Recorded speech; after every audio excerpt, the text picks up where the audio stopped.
Hey, Todd McLeod, Jacksonville Baptist. 4 minutes on Sunday, October 31st. And we may be a little bit longer than 4 minutes, but hopefully not too many more.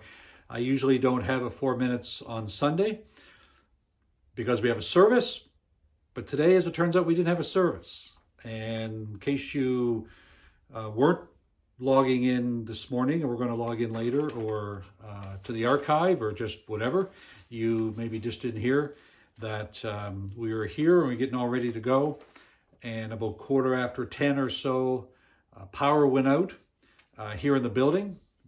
The church building here has power in three phases, which as I understand, just means there's kind of three different sources of electricity feeding different parts of the building. And two of those phases were out, which really meant we had the odd light that worked here and there.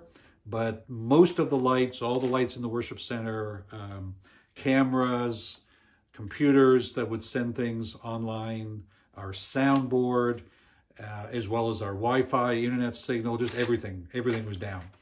And so we waited and we waited and we waited, and we got word that the MB Power was saying the power wasn't supposed to come back on until at least 12:30, if not later.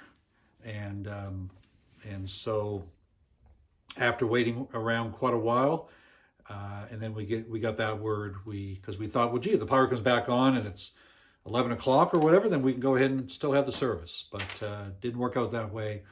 So coming to you this morning, and in many ways that kind of just ties in, right? There's just so much going on in our world now, and certainly locally in our province, between COVID, and that's just been, just seems to be dragging on forever.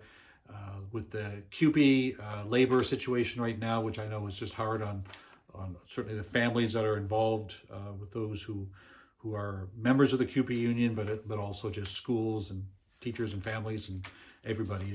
And then it just seemed like this morning just seemed to be like the icing on the cake or whatever, for the power going out. So, but it really does, I think, remind us of what's most important. And I shared in one of my 4 minutes, this past week, I believe it was, that, it's so easy to kind of get caught up in the thinking of this Sunday, are we in the building? Are we online only? And so on and so on.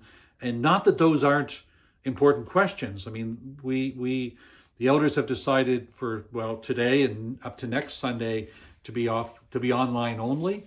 The pastors, we've touched base with, the elders, and I've sent out an email, and we think that perhaps we might be able to make it happen. And there's still more things that the elders and the pastors need to consider, but we sort of sent out the word, at least, to let's have the conversation about which of course the elders are always having that conversation, but about whether or not we can get back in the building on the 14th. And we certainly hope that that's possible. And there's a lot of things to consider, but we hope that's possible. But, having said all that, my point in the 4 minutes earlier this week was that,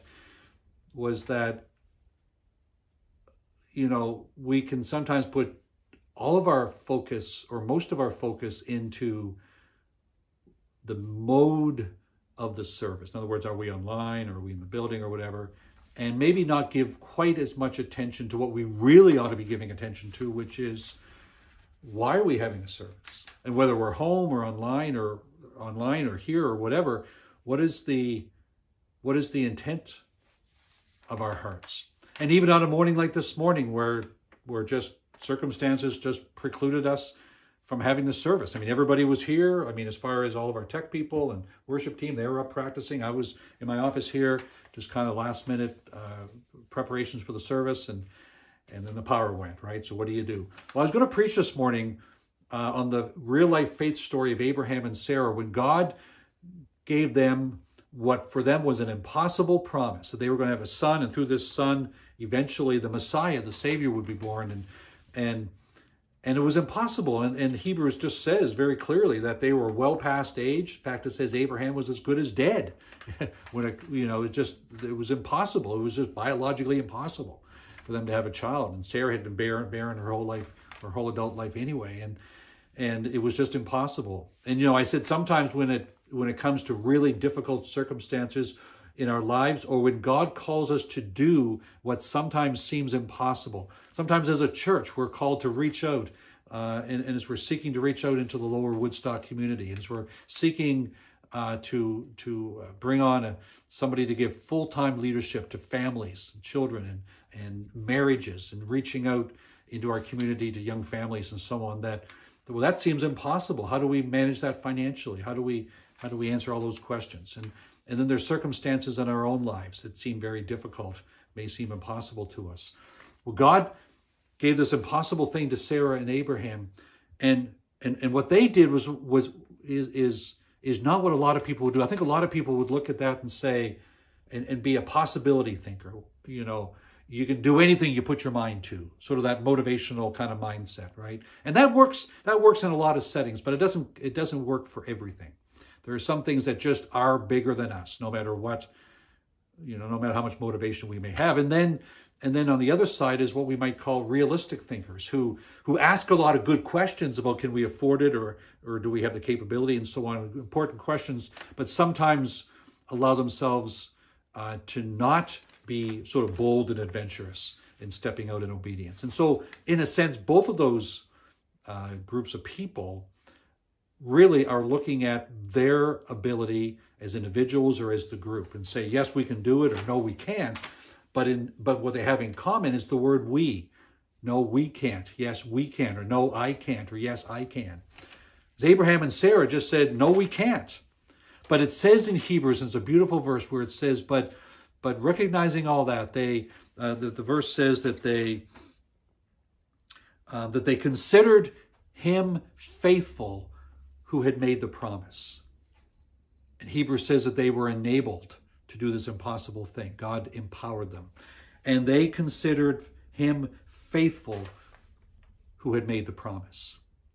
And that's the difference, right? It's not can we, can I. It's can God. And sometimes we say things like, God will never give us more than we can handle, or God will never ask us to do more than we're able to do. And I think those two statements are false.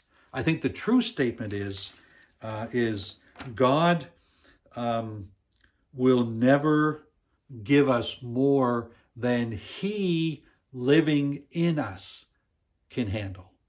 And God will never call us to do more than he living in us can do. And now the focus is not on me and we, but on him. Abraham and Sarah considered him faithful who had made the promise. This impossibility could become possible, not because they did the math, not because they had the willpower, but because they had God living within them. Keep that in mind today and apply that to whatever situation, circumstance that you may be going in today.